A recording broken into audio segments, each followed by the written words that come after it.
"Mom, this place will take good care of you." Those were the words my son Daniel said as he carried my last suitcase into a nursing home that cost less per month than the property taxes on the house I had owned for 30 years. He smiled when he said it. Lauren, my daughter-in-law, stood beside him with her arms folded and a look that was meant to appear concerned. I smiled back. What neither of them knew was that 3 weeks earlier, I had made a decision that would change everything. I had spent most of my life believing that family meant loyalty. At 74, I thought I understood the people closest to me. I was wrong. The nursing home sat on the edge of a small town about 40 miles from where I had lived for most of my adult life. The building wasn't terrible, but it wasn't where anyone with choices would want to spend their final years. The carpet was worn. The furniture looked like it had been donated from hotel renovations 20 years ago. The room they had chosen for me was barely large enough for a twin bed, a dresser, and a chair beside the window. Daniel set my suitcase down and glanced around. "It's cozy," he said. Cozy. That was an interesting word for a room smaller than my old walk-in closet. Lauren nodded quickly. "And they have activities every week. You'll make friends." I looked at the narrow window. The parking lot filled most of the view. Beyond it stood a row of pine trees. "I'm sure I will," I replied. My voice sounded calm even to me. Daniel seemed relieved. Perhaps he had expected tears. Maybe he had prepared himself for an argument. Instead, I simply sat on the edge of the bed and folded my hands in my lap. Silence has a way of making people uncomfortable. Daniel cleared his throat. "We just want what's best for you, Mom." I had heard that sentence a lot during the previous 6 months. It appeared every time they wanted something. Every suggestion, every conversation, every unexpected visit. "We want what's best for you. We think this is the right decision. We're worried about you." The concern had arrived suddenly after years of distance. For a long time, Daniel rarely called unless it was a holiday. Then, almost overnight, he wanted to discuss my finances, my house, my retirement accounts, and my future plans. At first, I convinced myself it was kindness. A son finally paying attention to his aging mother. But kindness doesn't usually arrive carrying spreadsheets. Lauren stepped closer to me. "We'll visit often," she said. I nodded. "I'm sure you will." The room grew quiet again. Daniel checked his watch. Lauren glanced toward the door. They were eager to leave. Not because they disliked me. That would have been easier to understand. No, they believed they had solved a problem. They believed they had secured their future. They thought this room marked the beginning of the end of my independence. They had no idea that 3 weeks earlier I had sat across from Thomas Reed, the attorney who had worked with my late husband and me for nearly 4 decades. I could still remember the expression on his face when I showed him the documents Daniel wanted me to sign. I could still hear his first words. "Margaret, do not sign anything until we talk." At the time, I didn't fully understand why. I would soon learn. Daniel hugged me goodbye. Lauren followed with a brief embrace. A few minutes later, I watched them walk across the parking lot toward their SUV. They never looked back. I remained at the window long after the vehicle disappeared. Then I smiled. They thought they had moved me out of the way. They thought the game was over. The truth was, it had barely begun. I slept surprisingly well that first night. Not because the bed was comfortable. It was not. The mattress was thin, and every time I turned over, the springs reminded me they were there. The hallway lights slipped through the gap beneath the door, and somewhere down the corridor a television stayed on far later than it should have. Yet I slept because, for the first time in months, I no longer had to pretend I did not see what was happening around me. The performance was over. The next morning, I woke just before 6. Old habits are difficult to break. For more than 40 years I had started my mornings early. I sat by the window with a paper cup of coffee and watched the sun rise over the parking lot. A few residents were already awake. Some walked slowly through the courtyard. Others sat quietly with newspapers or books. They reminded me of something I had been trying not to think about.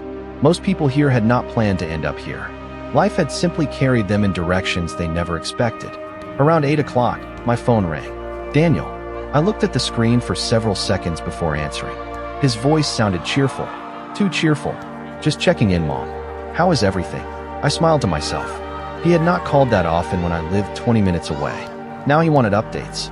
"Everything is fine," I said. "Good. That is good." There was a pause. Then came the real reason for the call. "Did you remember where you put the documents for the investment accounts?" There it was. Not concern. Not loneliness. Not curiosity about whether I had settled in. Documents. Numbers. Assets. I looked out the window. I am sure everything is exactly where it needs to be. Another pause. Slightly longer this time. Right. Well, let me know if you need anything. After we hung up, I sat quietly for a while. Daniel had always been a good student. Responsible, organized, ambitious. When he was young, I admired those qualities. Somewhere along the way, ambition had become entitlement. I could not pinpoint the exact moment it happened. Perhaps no parent ever can. That afternoon, I found myself thinking about my late husband, Richard. We had built everything together. Not overnight, not through luck, through decades of work. There were years when we skipped vacations. Years when every extra dollar went back into the business. Years when we worried about making payroll before we worried about ourselves. I remembered Richard sitting at our kitchen table with stacks of invoices spread around him. I remembered helping with bookkeeping after dinner while Daniel slept upstairs. Every dollar had a story attached to it. Every asset represented years of sacrifice.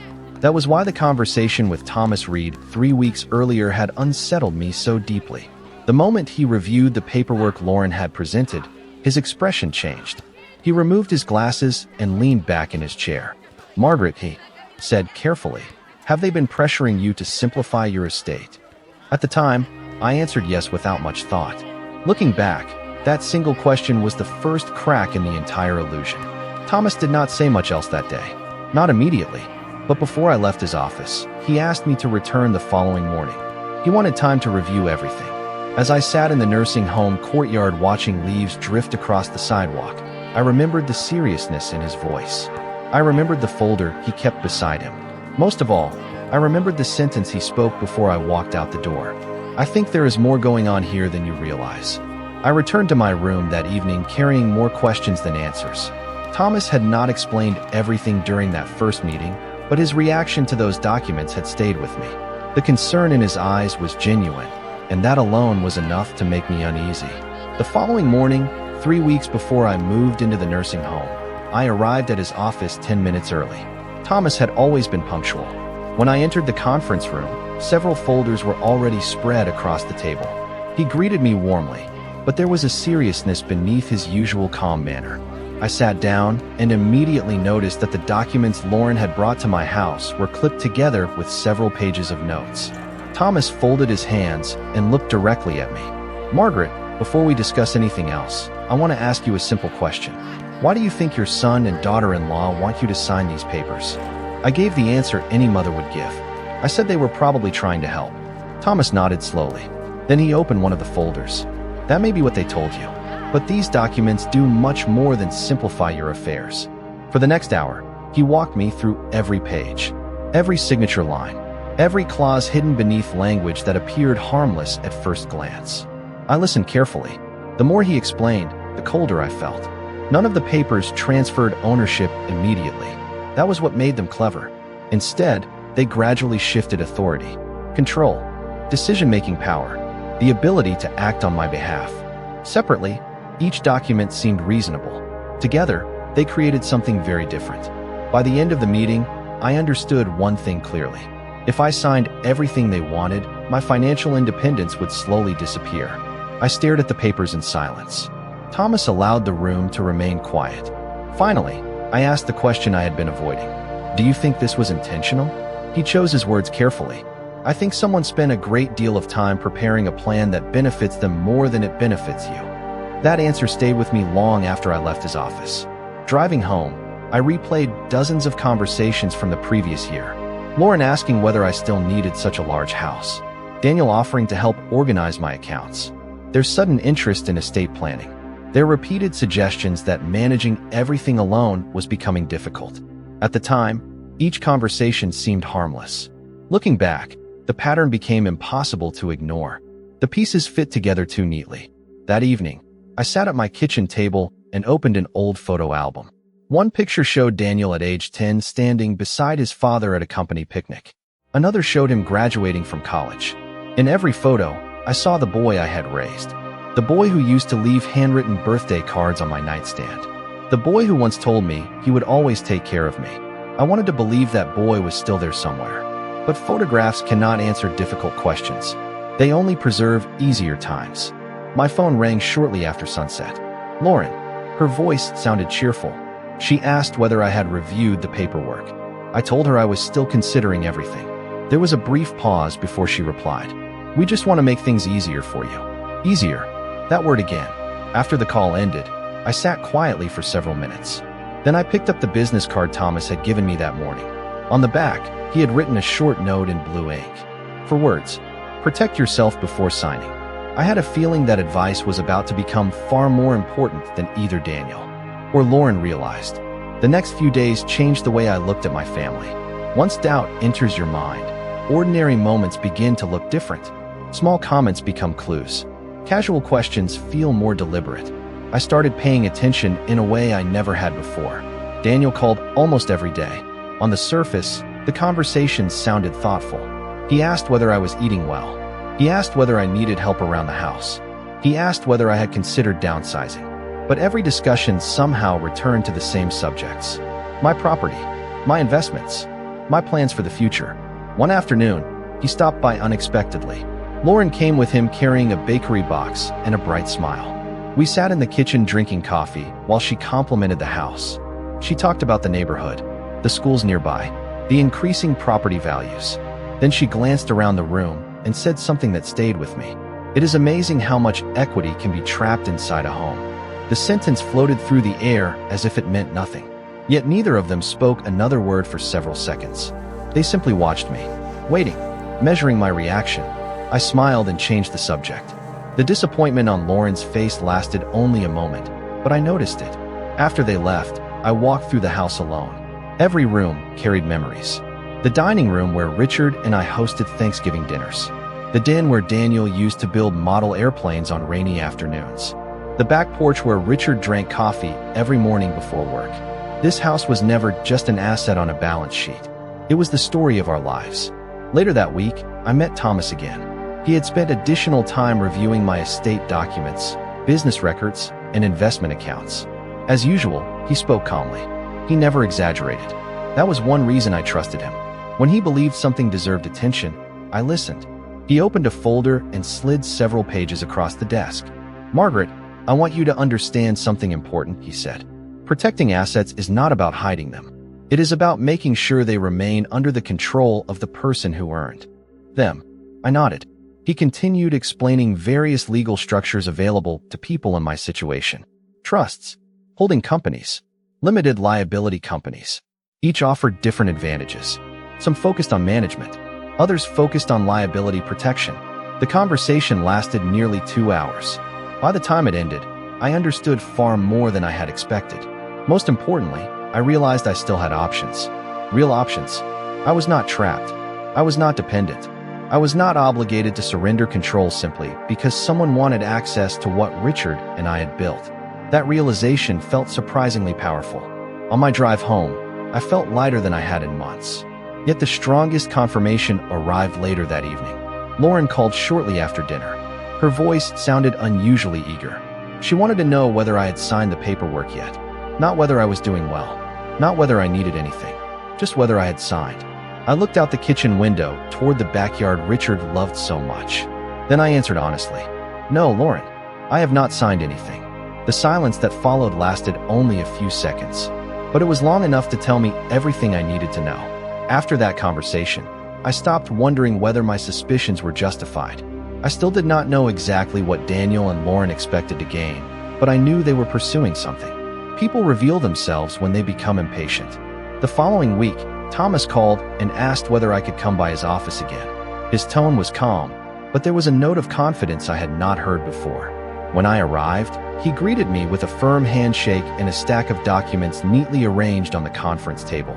Sunlight streamed through the large windows behind him. For a moment, the room felt less like a law office and more like a planning session for a future I had nearly forgotten was still mine to shape. Thomas spent the first half hour explaining various options. He never pushed me toward a decision. Instead, he laid out possibilities and let me ask questions. We discussed asset protection, long-term planning, and maintaining independence. Then he introduced an idea that immediately caught my attention. A limited liability company. I had heard the term before through our business years ago, but I had never considered using one for a situation like this. Thomas explained how it could help organize and protect significant assets while preserving control. The more he spoke, the more sense it made. Everything would remain legal, transparent, and properly documented. Most importantly, the decisions would remain mine. Nobody could quietly maneuver around them. Nobody could pressure me into surrendering authority through a series of seemingly harmless signatures.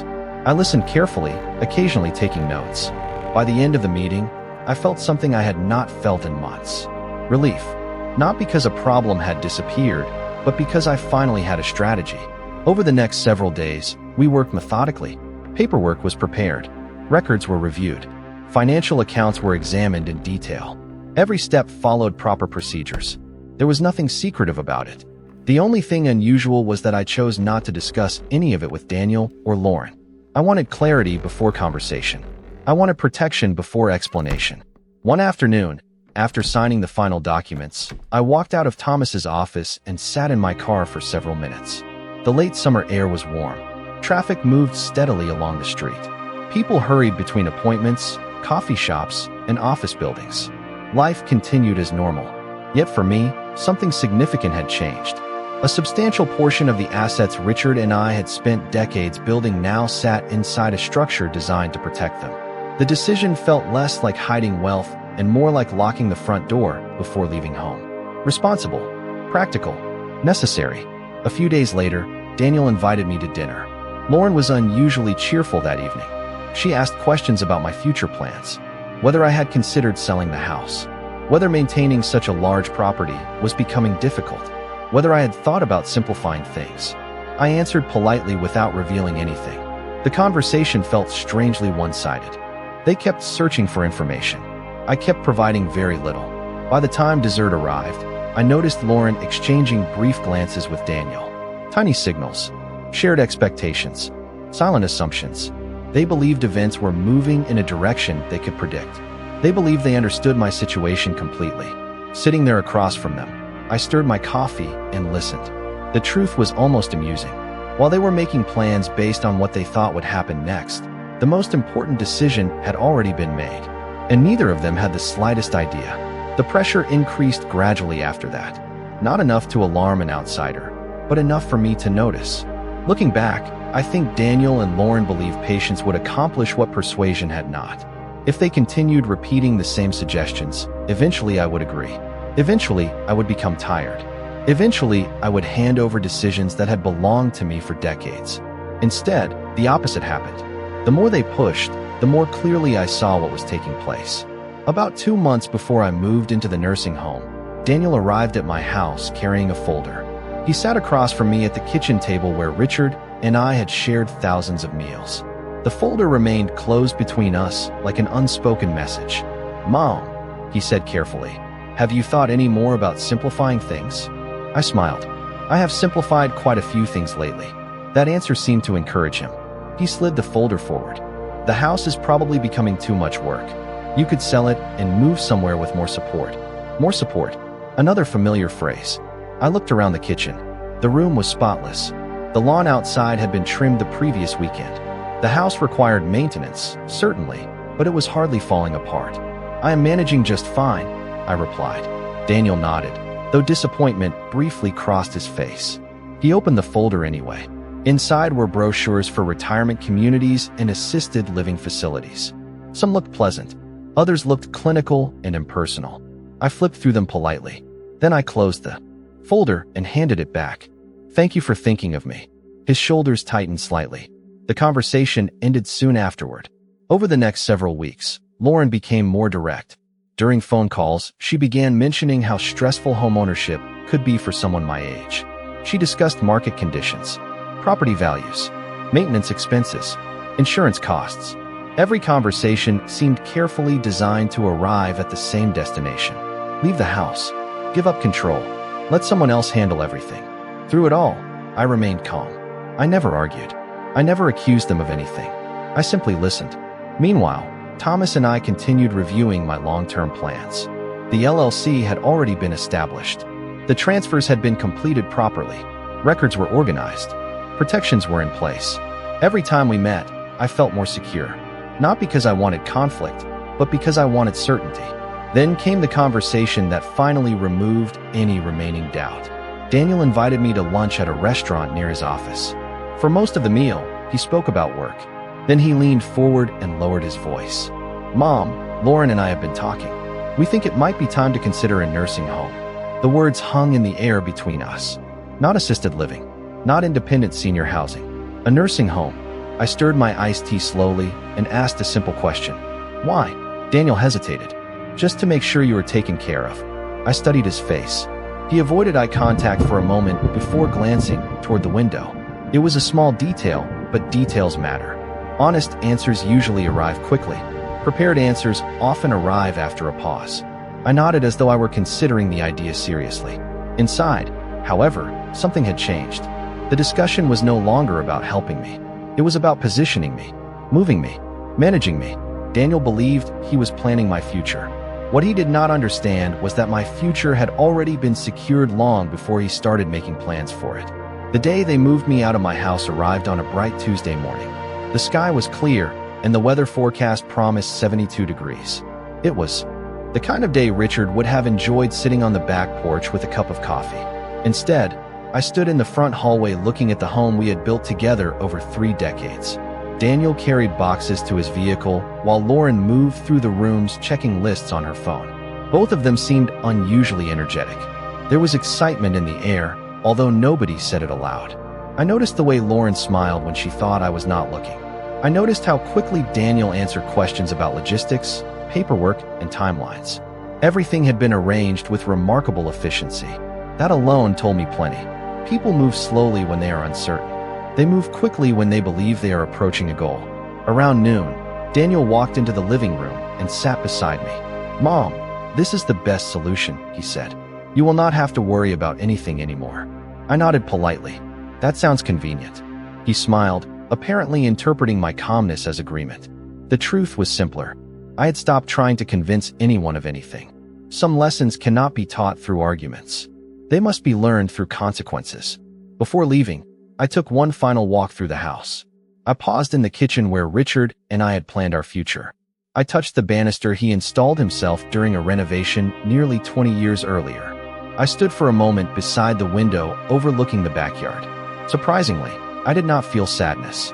Not the way I expected. The house had been important, but it was never the source of my security. Richard taught me that years ago. A building can be sold. Furniture can be replaced. True security comes from preparation, judgment, and patience. Those were things nobody could pack into a moving box. The drive to the nursing home lasted about 40 minutes. Daniel spent most of the trip talking about practical matters. Monthly expenses, meal plans, activities available to residents. Lauren occasionally added reassuring comments from the passenger seat. Their performance was polished, well-rehearsed, almost professional. When we arrived, the facility looked exactly as I remembered from my earlier visit. Clean enough, functional enough, inexpensive enough. Patricia Collins, the administrator, greeted us warmly and showed us to my room. She seemed kind, and I immediately sensed that she had nothing to do with the decisions that brought me there. After unpacking a few items, Daniel stepped into the hallway to take a phone call. Lauren followed a minute later. The door remained slightly open. I had no intention of eavesdropping, but some conversations carry farther than people realize. "Everything is finally done," Lauren said quietly. "Now we can move forward," Daniel answered, though I could not hear every word. I caught enough. References to timing, plans, financial matters, future steps. Their voices contained relief. Relief that the difficult part was over. Relief that obstacles had been removed. I sat calmly in my chair and looked out the small window. Neither of them understood the situation as well as they thought they did. When they returned, both appeared relaxed for the first time in months. They hugged me goodbye and promised frequent visits. I thanked them sincerely. Then I watched them leave. As their vehicle disappeared beyond the parking lot, I remembered a conversation with Thomas from several weeks earlier. His final words before one meeting ended suddenly felt more important than ever. Sometimes people reveal their intentions only after they think they have already won. 3 days after moving into the nursing home, I received a call from Thomas. His voice carried the same calm confidence that had guided me through every decision during the previous months. "Margaret, I think it is time for a meeting," he said. I already knew which meeting he meant. Certain conversations arrive exactly when they are supposed to. We scheduled it for the following week. During those days, life inside the nursing home settled into a predictable routine. I joined residents for breakfast. I spent afternoons reading in the courtyard. Patricia Collins occasionally stopped by to ask whether I needed anything. The simplicity was almost refreshing. Yet while my surroundings had changed, Daniel's behavior had become increasingly revealing. His calls grew more frequent. His questions became more specific. One evening, he asked whether I had organized all my financial records before moving. Another day, he wanted to know whether certain account statements were still arriving at the house. Each question sounded innocent by itself. Together, they formed a pattern I could no longer ignore. Meanwhile, Lauren's messages became noticeably friendlier. She sent photographs of family dinners, updates about neighborhood events, even recipes she thought I might enjoy. The sudden warmth felt less like affection and more like maintenance, as though she wanted to ensure everything remained on schedule. The morning of the meeting arrived bright and clear. Thomas had arranged transportation, and shortly before 10 o'clock a driver picked me up at the facility. During the ride, I watched familiar streets pass by outside the window. Businesses opened for the day. People hurried into coffee shops carrying briefcases and laptops. The world continued exactly as it always had. Yet I suspected that by the end of the afternoon, several assumptions would no longer survive. Thomas greeted me personally when I arrived. He escorted me into a conference room I knew well. A long, polished table filled the center of the room. Several folders sat neatly arranged at one end. A few minutes later, Daniel and Lauren entered. Their surprise at seeing me there was genuine. Their surprise at seeing Thomas was even greater. For a brief moment, neither of them spoke. Then Daniel forced a smile. "Mom, I did not realize you would be here." "Neither did I," Lauren added quickly. Thomas invited everyone to sit down. His expression remained professional, calm, unreadable. Once we were seated, he opened a folder and began reviewing several estate planning matters. The discussion started routinely enough. Ownership records, asset inventories, administrative updates. Daniel appeared relaxed. Lauren occasionally nodded as though she already understood everything being discussed. Then Thomas turned a page, and the atmosphere in the room changed. "There is one important update regarding the management and ownership structure of certain assets," he said. Daniel straightened slightly in his chair. Lauren folded her hands together. Thomas continued speaking in the same measured tone. He explained that substantial assets had already been transferred into a properly established legal entity months earlier. He explained that all documentation had been completed, reviewed, and finalized. Most importantly, he explained that control remained exactly where it had always belonged. With me, silence settled over the room. Daniel blinked several times. Lauren looked from Thomas to me and back again. For the first time since this entire situation began, neither of them seemed to know what to say. And in that silence, I realized something important. The truth does not need to be dramatic to be powerful. Sometimes all it takes is a single unexpected fact to unravel an entire plan. No one spoke for several seconds after Thomas finished explaining the structure that now protected the assets. The silence was not dramatic. It was something far more revealing. It was the sound of expectations collapsing. Daniel looked down at the documents in front of him as though reading them again might somehow change what they said. Lauren sat perfectly still. Her expression remained polite, but the confidence that had followed her into the room was gone. Thomas calmly reviewed a few final details, answering questions with the same professional tone he had maintained from the beginning. Everything had been completed properly. Every record had been reviewed. Every transfer had followed the law. There was nothing to challenge because there was nothing improper about any of it. Eventually, Daniel cleared his throat. "I wish we had known about this sooner." It was an interesting statement, not because of what it said, but because of what it did not say. He did not ask whether I was comfortable. He did not ask whether I felt secure. He did not ask whether the arrangement reflected my wishes. His concern was that he had not known. I looked at him for a moment before answering. "There are many things you did not ask me about." The room became quiet again. Lauren finally spoke. She said they had only wanted to help. She said they were worried about me. She said they thought simplifying my affairs would reduce stress. Perhaps some part of that was true. Human motives are rarely simple. But I had learned something important during the previous months. Genuine concern focuses on the person. Strategic concern focuses on the assets surrounding the person. The difference may be subtle, but it matters. The meeting ended shortly afterward. Daniel and Lauren left first. Neither appeared angry. They looked something closer to confused. As though events had followed a script they thought they understood until the final pages were suddenly rewritten. Thomas walked me to the lobby. Before I left, he smiled and said something Richard probably would have appreciated. Planning ahead is not about winning. It is about preserving your ability to choose. During the ride back, I thought about those words. For months, I had viewed the situation as a conflict, a struggle over trust, family, and expectations. Yet sitting in that car, I realized the real issue had never been money. It was independence, the ability to make decisions about my own life, the ability to remain the author of my own story. A few weeks later, I made another decision. This time it was entirely my own. I moved out of the nursing home and into a senior living community I personally selected. The apartments were bright. The grounds were beautiful. Residents came and went freely. There were walking trails, gardens, classes, and activities. Most importantly, I felt at home. Not because the buildings were newer or the amenities were better. I felt at home because the choice belonged to me. Daniel eventually called. Our conversations became more honest than they had been in years. Not perfect, honest. There is a difference. Trust, once damaged, takes time to rebuild. But honesty is where rebuilding begins. Sometimes people ask what lesson I learned from all of this. My answer is simple. Children should never measure their future by counting what belongs to their parents.